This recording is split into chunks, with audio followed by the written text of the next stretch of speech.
Good morning. Today I was reading First Chronicles chapter 22 and learned from it what it is to obey or heed to the word of God.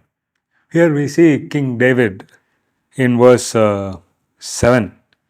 And David said to Solomon, my son, as far as me, it was in my mind to build an house unto the name of the Lord my God.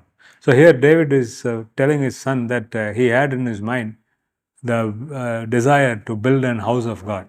So if you look at David, he is a most successful king, and in this time, the God has given him a rest, and he has built a house for himself, and he has this in his mind. But he tells in the next verse, but the word of the Lord came to me, saying, thou hast shed blood abundantly, and hast made great wars. Thou shalt not build an house unto my name, because thou hast shed much blood upon the earth in my sight. So here God, he receives the word from God saying he cannot build the house because he has shed the blood.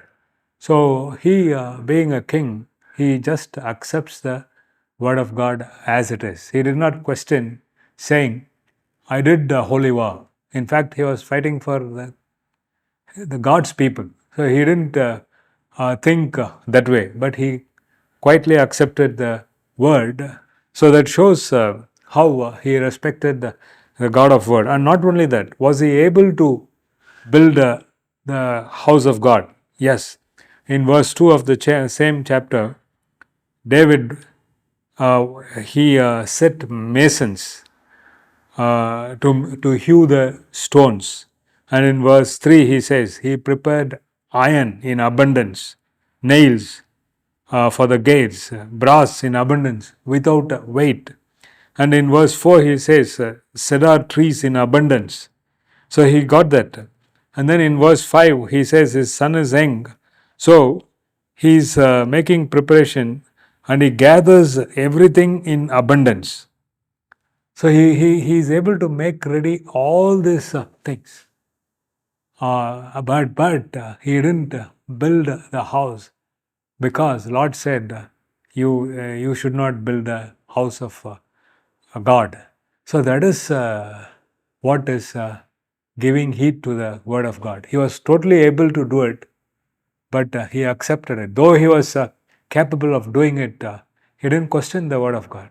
So similarly, when we look at when he was young, he took on Goliath fully trusting on God. That time he didn't had any outward capacity to do it, but he did it. So we see in David's life, he accepting the word of God and obeying it totally to it, irrespective of his capability, situation, and position.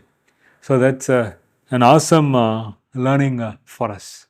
Without justifying, without making excuses, when we accept it, God blesses us. And that's the way to heed to the word of God. Thank you.